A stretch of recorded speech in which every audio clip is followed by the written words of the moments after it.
इश्क में घायल कलर्स टीवी का एक और नया सुपरनैचुरल शो है जो भाई टेलीकास्ट होना आज से शुरू हो चुका है। उसका पहला एपिसोड भी आ चुका है और मैं देख भी चुका हूँ। अब भाई पहले एपिसोड की बात करें तो पहले एपिसोड में ना मतलब काफ़ी खामियाँ मैं कह सकता हूँ एक तरीके से, जो हुई हैं और जो सुपरनैचुरल सीरीज़ में मेरे ख़्याल से होनी नहीं चाहिए। सबसे बड़ी खामी जो मुझे लगी वो ये लगी कि अगर आप कोई साउंड इफ़ेक्ट डाल रहे हो कि जैसे कोई पकड़ रहा है या कोई उठा रहा है, तो आप वो साउंड इफ़ेक्ट बिल्कुल उस पॉइंट पे डालो जब वो पकड़ रहा हो। यहाँ पे मैंने इस एपिसोड में देखा तो कुछ-कुछ ऐसी जगह थी जहाँ पे अगर कोई पकड़ रहा होता है, कोई उठा रहा होता है, वो और जहाँ पर साउंड आना चाहिए वो, उसमें थोड़ा-सा डिफ़रेंस है। वो साफ-साफ समझ में आएगा, अगर आप देखोगे तो आपको समझ में आएगा कि थोड़ा-सा डिफ़रेंस है। प्लस यहाँ पर ये जो स्टोरी ली गई है तेरे इश्क में घायल, वो हॉलीवुड की बड़ी फ़ेमस वेब सीरीज़ है एक, क्या कह सकते हैं, क्या नाम है उसका, वैम्पायर डायरीज़, उससे ली गई है। लेकिन वैम्पायर डायरीज़ में और तेरे इश्क में घायल में एक बहुत ही बड़ा डिफ़रेंस है। वो ये है कि वैम्पायर डायरीज़ में जिस तरीके से कैरेक्टर्स का डेवलपमेंट हुआ था, मतलब कुछ टाइम लिया गया था, 1 एपिसोड, 2 एपिसोड बाद, धीरे-धीरे कैरेक्टर्स का डेवलपमेंट देखने को मिला था। लेकिन यहाँ पर कैरेक्टर्स का डेवलपमेंट जिस तेज़ी से हो रहा है, वो अलग ही लेवल का है। एंड ये चीज़ कुछ लोगों को अच्छी भी लगेगी, कुछ लोगों को खराब भी लगेगी। लेकिन मेरे अकॉर्डिंग जो कैरेक्टर डेवलपमेंट था, वो थोड़ा स्लो स्टडी लेके चलना चाहिए था। लेकिन इस समय स्लो लिया नहीं गया, बहुत ही तेज़ी से इन कैरेक्टर डेवलपमेंट्स को लिया गया है, जबकि इनको थोड़ा आराम-आराम से एपिसोड की स्टार्टिंग की बात करें तो एपिसोड की स्टार्टिंग में हमें ये देखने को मिलता है कि 2 लवर्स हैं, उसमें से एक भेड़िया है और एक इंसान है। और उस भेड़िए को मारने के लिए जितने भी उस एरिया के लोग होते हैं, उस जगह के लोग होते हैं, वो पीछे पड़े होते हैं। और मैं आपको बता दूँ ये जगह भाई लैंस ले है, नाम भी नहीं बोला जा रहा, सॉरी उसके लिए। और ये उत्तराखंड में मतलब सिचुएटेड है। अब वहाँ पर क्या हुआ, सभी भेड़ियों को मारने के लिए भाग रहे होते हैं कि कहाँ है भेड़िया, कहाँ है भेड़िया? क्योंकि पूर्णमासी की रात होती है, पूर्णिमा की रात होती है, तो उस दिन भेड़िया निकलेगा और लोगों को मारेगा, खून पिएगा। तो ये चीज़ ना हो, तो इसके लिए वो लोग क्या करते हैं, वो लोग भेड़ियों को ढूँढने लग जाते हैं। अब जब दोनों लवर्स एक-दूसरे से मिल रहे होते हैं, एक-दूसरे से बात-वात कर रहे होते हैं, तो जो इंसान होता है, यानी कि जो फीमेल होती हैं, वो क्या करती हैं, वो भेड़िए से बोलती है कि प्लीज़ मुझे काट के और मुझे भी अपने जैसा बना दो। लेकिन वो मना कर देता है भेड़िया कि मैं ऐसा नहीं कर सकता। सिंपल सी बात है, ठीक है, मैं इतना बेदर्द नहीं हो सकता, मैं अपने प्यार के लिए इतना सेल्फिश नहीं हो सकता। और क्या हो रहा है, तभी पीछे से एक बंदा कोई गोली मार देता है। जो इंसान होते हैं भेड़ियों को मारने वाले, वो गोली मार देते हैं और वो वहीं पर ही खत्म हो जाता है। अब इसके बाद भाई हमें दिखाई जाती है प्रेज़ेंट टाइम की स्टोरी, जहाँ पर ईशा, जिसका कैरेक्टर बहुत ज़्यादा मतलब काफ़ी टाइम से उठाया जाता है इश्क में घायल के प्रोमोज़ में, फ़ोटोज़ में, वो देखने को मिलता है। और वो ईशा क्या कर रही होती है, अपने व्लॉग्स में अपने पापा को याद कर रही होती है, अपनी मम्मी को याद कर रही होती है, अपने पेरेंट्स को याद कर रही होती है, क्योंकि कुछ महीनों पहले उनके जो पेरेंट्स होते हैं ईशा के, वो एक एक्सीडेंट में इस दुनिया को छोड़ के चले जाते हैं। अब यहाँ पर क्या होता है, यहाँ पर उसका भाई भी दिखाया जाता है, उसकी मासी भी दिखाई जाती है ईशा की। ईशा की मासी होती हैं, वो पूरे घर को सँभालती हैं, क्योंकि अब ईशा के मम्मी-पापा हैं, तो ईशा की मासी ही पूरे उनको मैनेज करती हैं, उनको सँभाल के रखती हैं। और ईशा का जो भाई है, वो बहुत ही ज़्यादा डिप्रेशन टाइप में चला गया, क्योंकि वो इस दर्द को नहीं झेल पा रहा कि उसके मम्मी-पापा अब इस दुनिया में नहीं रहे। इसके बाद क्या होता है, ईशा बहुत ज़्यादा कोशिश करती है कि भाई उसका जो भाई है वो थोड़ा-सा खुश रहे, अच्छा रहे, लेकिन वो नहीं रह पाता, वो अपने अलग ही ज़ोन में चल रहा होता है। तो इसकी मासी जो होती है ईशा की, वो ये बोलती है कि छोड़ो उसको, जैसा होगा वो वैसे निकल आएगा, तुम अपने पर ध्यान दो बस। तभी ईशा की एक दोस्त होती है, वो बाहर आ जाती है और वो बोलती है कि छाता लेकर आना, ठीक है? और तुमने जो ड्रेस पहनी है वो मुझे पता है। उसके बाद वो लोग स्कूटी से कॉलेज जा रहे होते हैं और कॉलेज जाने के बीच में क्या होता है, वो ईशा को ये बोल देती है कि मुझे ना काश ऐसी मेरे पास पावर होती कि जो भी होने वाला है उसके बारे में पहले ही पता कर लेती, तो मैं बहुत सारी चीज़ें रोक लेती, किसी का एक्सीडेंट रोक लेती। तो यहाँ पे किसी का एक्सीडेंट का मतलब था कि वो ईशा के पेरेंट्स की बात कर रही है। तो ईशा के जब ये सुना, तो वो बहुत ज़्यादा मतलब ऐसी हो गई कि यार ये मैंने क्या बोल दिया, जो उसकी दोस्त थी ईशा की। और फिर वो स्कूटी रोक के उसको सँभालती है, उसको शांत करती है, लेकिन तभी क्या होती है, बारिश शुरू हो जाती है। अब यहाँ पर बारिश शुरू होने का कहीं न कहीं हमें ये दिखाया गया कि जो उसका कारण था, वो उसकी दोस्त थी जो ईशा की है, उसकी वज़ह से हुआ। अब इसके बाद क्या हुआ, इसके बाद हमें ये देखने को मिलता है कि ईशा की जो दोस्त है, उसको मतलब एक अजीब-सी फैमिली से बताया गया है, जिनके पास ना कुछ मतलब मैजिकल पावर्स हैं, ऐसा बताया गया। उसके बाद भाई क्या होता है, ईशा और उसकी दोस्त भाई कॉलेज जाते हैं। कॉलेज में एक और कैरेक्टर देखने को मिलता है, जो उन्हीं का मतलब उन्हीं के ग्रुप का होता है। और वो क्या करते हैं, वो ईशा को सांत्वना देने के लिए पोस्टर्स लेके आते हैं, एक फ़ोटो फ्रेम लेके आते हैं। इससे ईशा और भी ज़्यादा टेंस्ड हो जाती है और वहाँ से चली जाती है। तभी वहाँ पर क्या होता है, जो वो उनकी एक और फ्रेंड होती है, वो ये बोलती है कि काश मुझे एक बढ़िया हैंडसम हंक लड़का टाइप का मिल जाए। तभी वहाँ पे हमें एंट्री देखने को मिलती है, क्या कहते हैं, कश्मीर की, जिनका नाम अरमान है इस शो में। वो आते हैं, उनको देख के भाई सब जितने भी लड़कियाँ होती है, बोलते हैं वाओ कितना अच्छा, मतलब जैसे रिएक्शन देते हैं वैसे रिएक्शन देखने को मिल जाता है। लेकिन तभी क्या होता है, तभी जो कॉलेज के छत पर एक झंडा लगा होता है, उसको वो उतारने की कोशिश कर रहे होते हैं, पता नहीं लगाने की कोशिश कर रहे होते हैं, ये नहीं पता। लेकिन वो लोग ना, जब वो उसको सही कर रहे होते, कुछ भी कर रहे होते, वो गिर जाता है। और जैसे ही वो गिरता है, वैसे नीचे होती है ईशा। ईशा अपनी सैंडल में उसको कुछ हो गया था, तो वो नीचे बैठ के उसको सही कर रही थी। अब वहाँ पर उसकी दोस्त भी देख रही है, ईशा की, जिसके साथ वो स्कूटी में आई।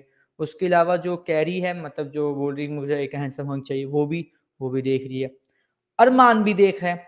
लेकिन क्या होता है, अरमान इतनी तेज़ी से वहाँ पर आता है और एक हाथ मार के उस झंडे को, पोल को उसके ऊपर गिरने से रोक लेता है, ईशा के ऊपर, और वो ईशा को बचा लेता है।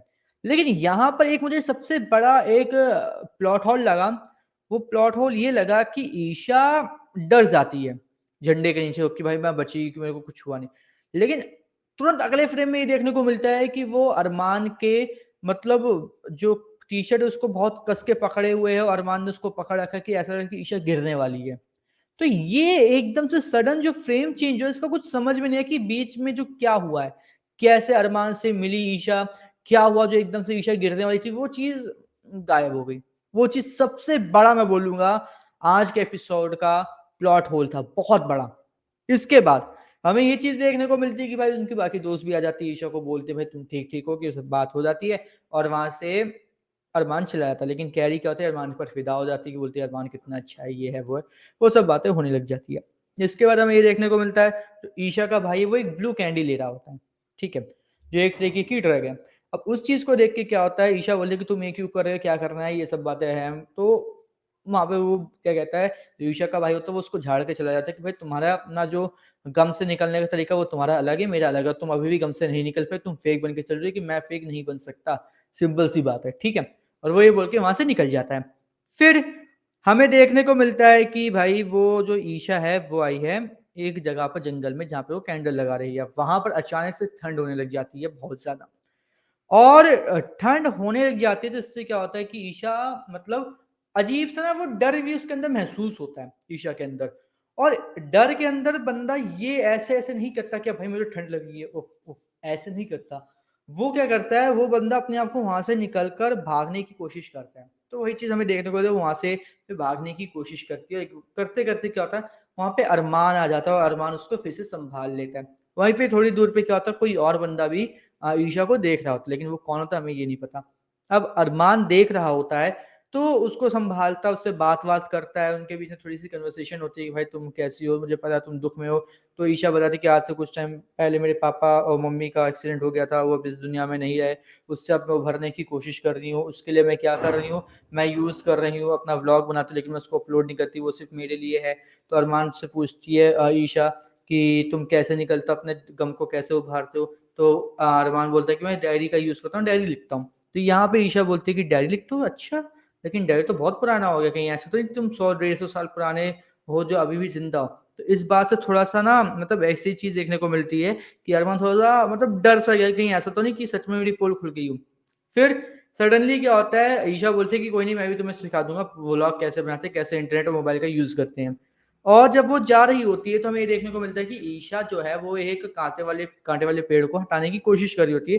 तभी उसके हाथ पर मतलब क्या कहते हैं, लग जाते हैं वो काँटे, और खून निकलने लग जाता है।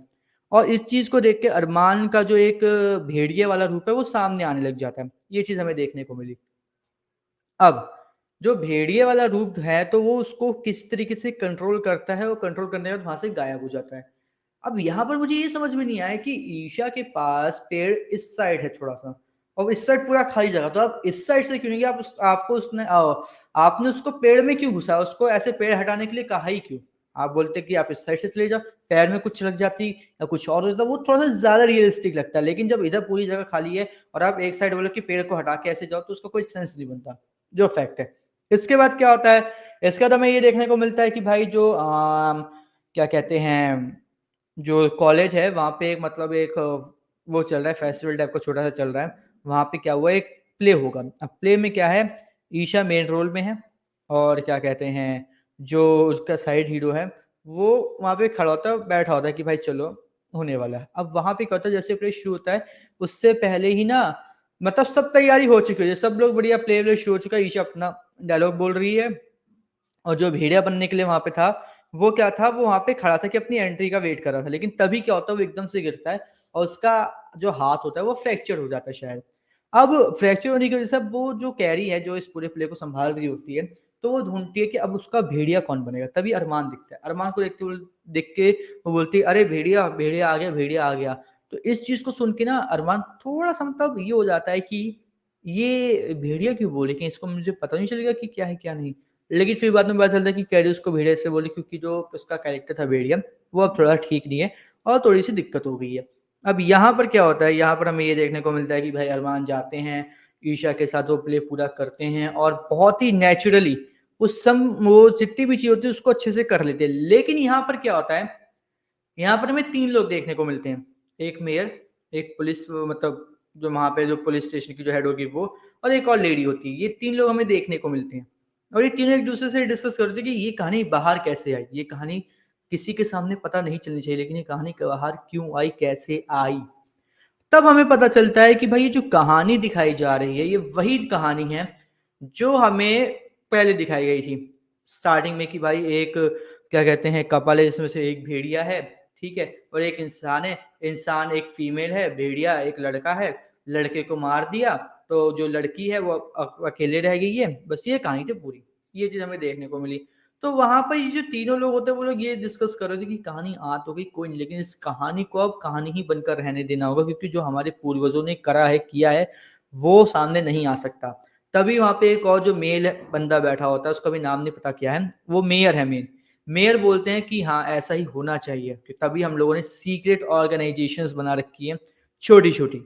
अब इसके बाद क्या होता है, हमें ये देखने को मिलता है कि जितने भी लोग प्ले में इंक्लूडेड थे, ठीक है? वो सब अपने-अपने काम में लगे होते हैं और वहाँ पे कैरी क्या है होती है, कैरी बोल देती है कि देखो जैसे ही अरमान और ईशा हग करेंगे ना, तुम्हें ना वहाँ पे एक स्विच बोर्ड लगा हुआ है मतलब ऐसे बड़ा वाला, तो उसको ऑन करोगे तो फैन ऑन हो जाएगा और फैन होते ही तुम्हें जो पंख है, उनको क्या कहते हैं फैन के आगे डालना है ताकि वो उड़े। अब यहाँ पर क्या होता है, यहाँ पर फैन वो ऑन नहीं होता और जो क्या कहते हैं, जो उनकी दोस्त है ईशा की जो स्कूटी पे थी और जिनके पास कुछ मैजिकल पावर्स हैं, वो ऐसी चुटकी बजाती हैं और वो फेदर्स उड़ने लग जाते हैं।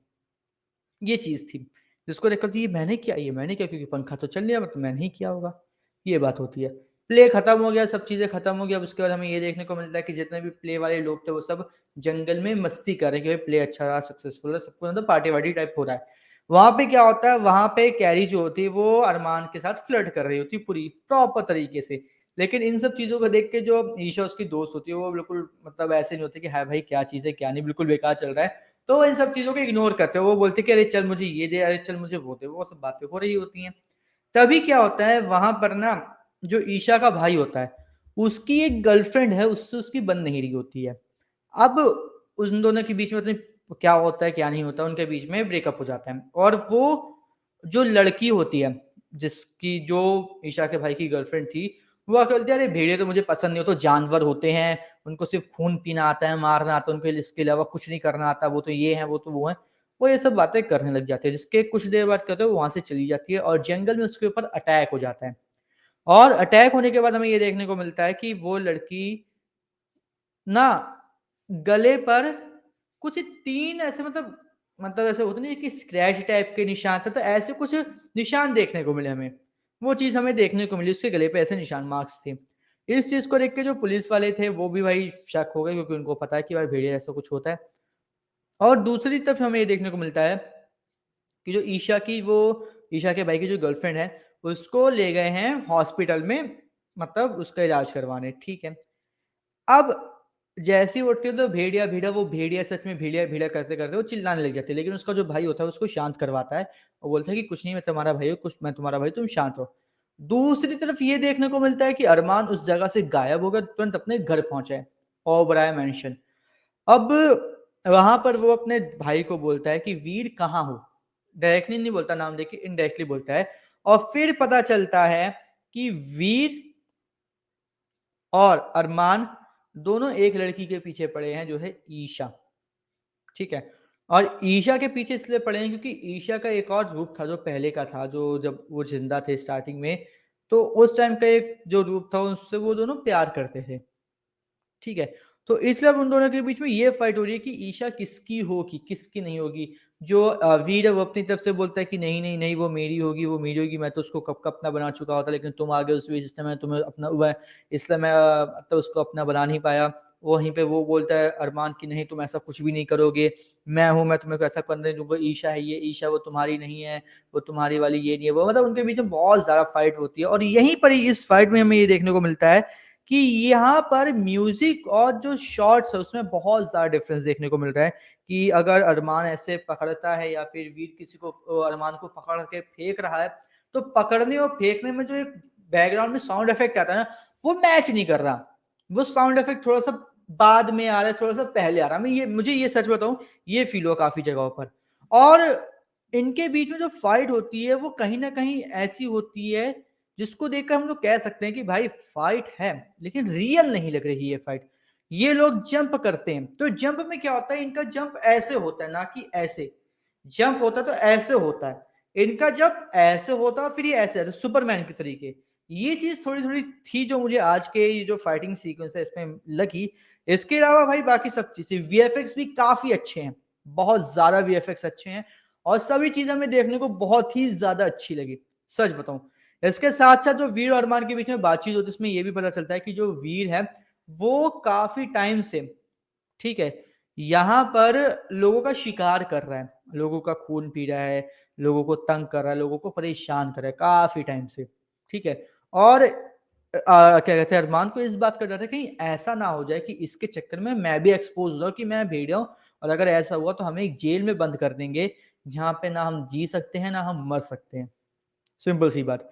प्लस यहाँ पर यह भी पता चलता है कि अरमान जो है वो अब इंसानों का खून पीना बंद कर चुका है, अब वो जानवरों का खून पीता है, क्या कहते हैं, भेड़ों का, खरगोश का, या फिर किसी और चीज का।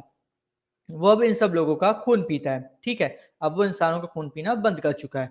तो यहाँ पर ये बोलते हैं कि तुम वीक हो चुके हो, तो अब तुम अब इंसानों का खून नहीं पीते, और तुम्हारे अंदर हिम्मत नहीं है, तुम्हारे अंदर से कमजोरी की बू आ रही है, ऐसी बातें वीर अरमान को कहता है। और यहाँ पे कहीं ना कहीं ऐसे देख के भी लगा कि अरमान काफी ज्यादा कमजोर है, वीर बहुत ज्यादा पावरफुल है। तो ये चीज हमें देखने को मिली, और यहीं पर हो जाता है एपिसोड एंड। अब यहाँ पे अगर मैं वेम्पायर डायरीज से बात करूं, कंपैरिजन करूं, तो प्रॉपर स्टोरी वैम्पायर डायरीज की ही चल रही है, बल्कि वैम्पायर डायरीज में जो चीजें काफी टाइम बाद रिवील की गई थी, अप्रॉक्स 2 या 3 या 4 एपिसोड बाद, वो चीजें यहाँ पे पहले एपिसोड्स के साथ ही रिवील करनी शुरू कर दी गई है। फॉर एग्जाम्पल अगर मैं बात करूं, तो जो क्या कहते हैं, ईशा की जो दोस्त है इसके अंदर पास मैजिकल पावर्स है, वो दूसरे तीसरे एपिसोड के बाद हमें पता लगनी शुरू हुई थी वैम्पायर डायरीज में। लेकिन यहाँ पर क्या हुआ, यहाँ पर हमें वो पहले एपिसोड में ही देखने को मिल गई। प्लस उसने खुद बता दिया कि जो मैं हूं, मैं एक ऐसी फैमिली से जहाँ पे मैजिक वैजिक से रिलेटेड है, लेकिन वैम्पायर डायरीज में उसको पता ही नहीं था कि उसकी फैमिली की कोई मतलब विच की साइड से आती है, फिर उसकी फैमिली में विचेस रहती थी, ऐसा कुछ भी नहीं था। उसको दूसरे तीसरे एपिसोड के बाद ये सब चीजें पता चलनी शुरू हुई। दूसरी तरफ हमें ये देखने को मिला कि भाई वीर और अरमान जो है वो दोनों एक जेल के बारे में बात कर रहे होते हैं, और इस जेल के बारे में बात भी ना दूसरे तीसरे एपिसोड के बाद हमें नजर आई थी। इसके बाद हमें जो ये चीज देखने को मिली कि बार बार अरमान गायब हो रहा है, अरमान क्या करता है, मतलब बार बार आके बचा लेता है, वो भी कुछ टाइम बाद पता चली थी। प्लस वैम्पायर डायरीज में जो क्या कहते हैं, जो मेन लीड होता है, मैं नाम नहीं लूंगा, ठीक है, वो और अरमान दोनों डायरी लिखते हैं, सेम चीज, सेम जैसे ईशा का खून निकला था वैसे वैम्पायर डायरीज की जो लीड एक्ट्रेस थी उसका भी खून निकला था। मतलब कैरेक्टर सेम है, स्टोरी लाइन भी लगभग क्या पूरी ही सेम है, सब चीज सेम है। डायलॉग्स थोड़े बहुत चेंज कर दिए गए, लेकिन जो मेन मेन चीजें थी, जो मतलब मेमोरेबल चीजें थी जो याद रखी जा सकती हैं, वो सब चीजें भी बिल्कुल सेम एज इट इज है। थोड़ा बहुत चेंज है बस, उससे ज्यादा कोई भी चेंज हमें देखने को नहीं मिल रहा है इस पूरे इश्क में घायल के पहले एपिसोड में। प्लस ये एपिसोड 1 घंटे का था और आने वाले सभी एपिसोड 1 1 घंटे के होंगे, यानी कि ये सीजन मतलब ये जो इश्क में घायल का जो हमें देखने को मिल रहा है शो, मैक्सिमम टू मैक्सिमम 3 हफ्ते या 4 हफ्तों के अंदर कंप्लीट हो जाएगा जिस तरीके से चल रहा है। बाकी भाई आपको इश्क में घायल का आज का एपिसोड कैसा लगा हमें कमेंट करके जरूर बताएं, और आपको क्या क्या लगा कि क्या क्या कमियां थी, क्या क्या कमियां नहीं थी, क्या कोई ओवर एक्टिंग कर रहा था नहीं कर रहा था, क्या एक्सप्रेशन अच्छे थे नहीं थे, इन सब पर भी हमें कमेंट करके जरूर बताएं। और इसी तरह शोज और रियलिटी शोज की अपडेट्स पाने के लिए हमारे चैनल को सब्सक्राइब कर लीजिए और बेल आइकन को दबा लीजिए ताकि आपसे मिस ना हो हमारा कोई भी लेटेस्ट अपडेट।